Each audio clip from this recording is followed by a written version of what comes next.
As usual आमचा पोपट झालेला आहे.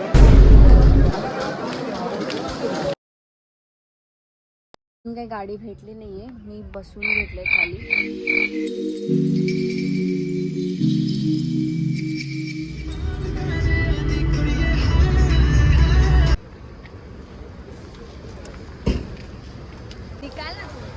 काय काढते मी.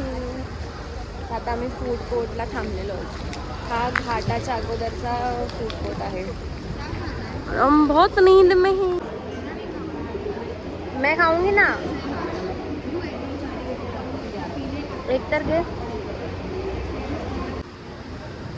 कशा आहेत?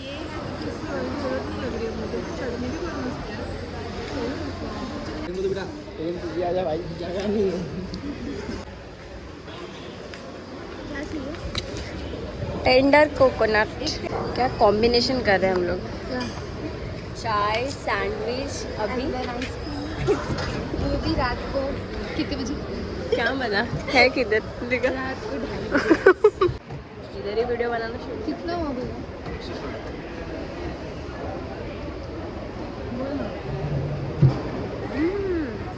यम्मी.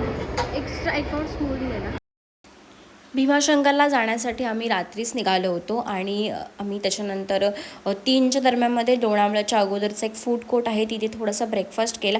कारण की तिकडे गेल्यानंतर काय मिळेल की नाही ह्याची आम्हाला थोडीशी भीती होती, म्हणून पोट भरून असा आम्ही ब्रेकफास्ट केला आणि आम्ही अराऊंड 7:30पर्यंत आम्ही तिथे पोहोचलो होतो. आणि त्याच्यानंतर हे मस्त सुंदर असे नजारे आणि जो सनराईज होता ते बघत बघत आम्ही फायनली भीमाशंकरच्या इकडे पोहोचलो. हाँ एक मिनिट मेरे को फिर दिखाने दे. आम्ही जेव्हा लास्ट टाइम आलेलो ना सेम असंच होतं, फक्त एकच गोष्ट कमी होती ती म्हणजे धुका. और मेरा मैं नहीं थी तो एक्स्ट्रा फैमिली के साथ. हवा मस्त भयंकर हवा. असं वाटतं भाई कुठेतरी आलोय वेगळ्या दुनियेत. धुका बघा एकदम.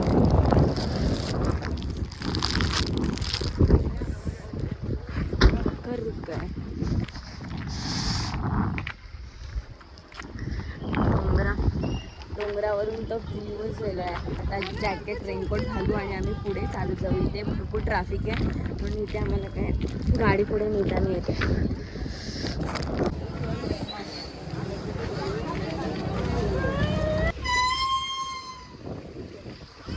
आम्ही चालत चाललोय. तिथे बस पण होत्या पण बसला थोडा वेळ लागतो. बसला खूप वेळ. 2 किलोमीटर चल लेंगे मागे. मला वाटत नाही तू येत अशी फ्रेममध्ये.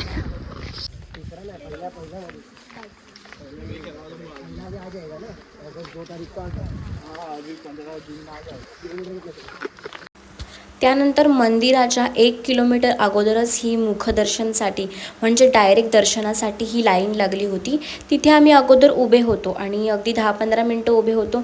नंतर आम्हाला कळालं की ही लाईन ऑलमोस्ट 7-8 तास घेईल तुमचे, म्हणून आम्ही ती लाईन स्किप करून डायरेक्ट मुखदर्शनाची लाईन घेतली. जी आम्हाला वाटलं की स्टार्टिंगला आमची चुकी झाली, आम्ही ती लाईन घेतली कारण की आम्हाला डायरेक्ट दर्शन करायचं होतं. पण आम्ही मध्ये मध्ये लोकांना विचारलं, ते म्हणाले की आम्ही रात्रीपासून उभे आहोत, 12 वाजल्यापासून 1 वाजल्यापासून, तेव्हा कुठे जाऊन ते मंदिराच्या आसपास पोहोचलेत. म्हणजे आम्हाला ऑलमोस्ट संध्याकाळ रात्र झाली असती तिकडेच. सो आम्ही जो काय डिसिजन घेतला असं वाटलं की ठीक आहे, चांगलाच डिसिजन होता कारण की आम्हाला पुन्हा रिटर्न जायचं होतं. असं ॲज युजल आमचा पोपट झालेला आहे. मत बताओ गाइस. मत बताओ. दर्शन कभी मत करना गाइस प्लीज.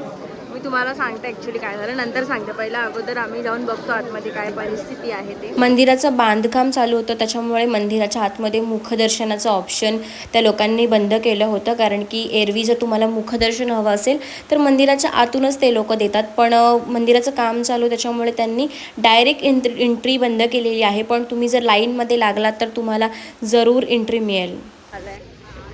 सो आता आमचं दर्शन झालेलं आहे आणि आम्ही चाललेलो आहोत परत. हर हर महादेव. बोल हर हर महादेव. दर्शन बहुत सारी ऐसे करना था. हर हर महादेव. बोल दर्शन कसं झालं? मस्त चांगलं झालं. हाय का? खूपच मजा आली. Hi guys. तर आता आमचं दर्शन वगैरे झालेलं आहे आणि आम्ही पुन्हा पार्किंग लॉटला आलोय. पण इथे धुका एवढा आहे, तुम्ही बघा. धुका आणि गाडीच आम्हाला मिळत नाही. आमची गाडी कुठे आहे काय माहीत. आम्ही सगळे गाडी शोधतोय.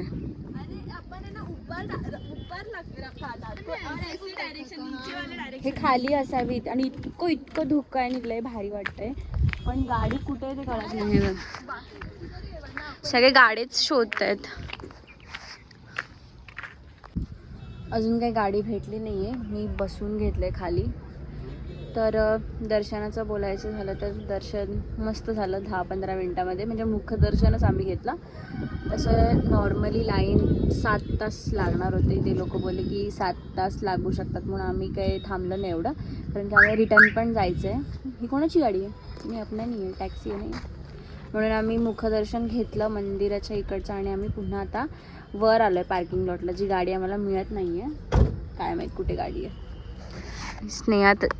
स्नेहा दिसत पण नाही.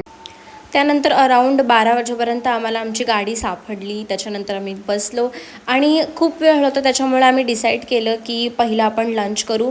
तर हे on the ways Amit pure veg करून एक मस्तवालं रेस्टॉरंट होतं. म्हणजे मसाला पापड जान आहे. मसाला पापड तुम्हाला तर माहीतच असेल. आणि त्याच्यानंतर ह्या दोघींनी डोसा ऑर्डर केला होता. आम्ही पनीरची भाजी, मशरूमची भाजी आणि रोटी खाल्ली आणि मस्त पेटपूजा करून मग आम्ही निघालो ओझरला जाण्यासाठी. ओझरला जाण्याचा प्लॅन असा आमचा क्विक ठरला, कारण की खूप वेळ होता आणि ओझर 40 मिनिट्स ड्राईव्हच होतं तिकडनं. म्हणून आम्ही डिसाईड केलं की आपण जाऊ शकतो करून. आणि तिथे गेल्यानंतर खूप मस्त वाटलं. अगदी अजिबात गर्दी नव्हती. जेव्हा मी लास्ट टाईम अष्टविनायकला आले होते अगदी जानेवारीमध्ये, तेव्हा आम्ही पूर्ण 8 गणपती केले होते आणि आमचं लास्टचं ऑप्शन भीमाशंकर होतं. पण त्यावेळेसुद्धा माझं काही दर्शन झालं नाही आणि ह्या वेळेसुद्धा मला हवं तसं दर्शन झालं नाही. आय थिंक नेक्स्ट टाईम पुन्हा मला जावं लागेल दर्शन करण्यासाठी. आय होप देवाच्या मनात असेल तर दर्शन होईल नेक्स्ट टाईम. बघू आता. तर आता आम्ही ओझरला आलो आहे. ओझरचं दर्शन झालेलं आहे आणि हा सुंदर असा लेक आहे. तिथे आता आम्ही थांबलो आहे. इकडनं सीधा आम्ही जाणार मुंबईला. 5 तासाचं रनिंग दाखवते. काय भारी एकदम व्ह्यू आहे.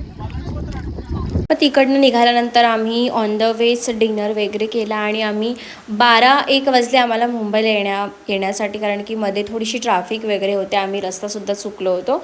पण एनिवेज हा व्लॉग तुम्हाला आवडला असेल तर नक्की लाईक, कमेंट, शेअर करा. आणि नेक्स्ट टाईम आय होप मी भीमाशंकरला जाऊन व्यवस्थित दर्शन करून येईन. आणि तुम्हा सगळ्यांचं धन्यवाद for watching this vlog. Bye bye.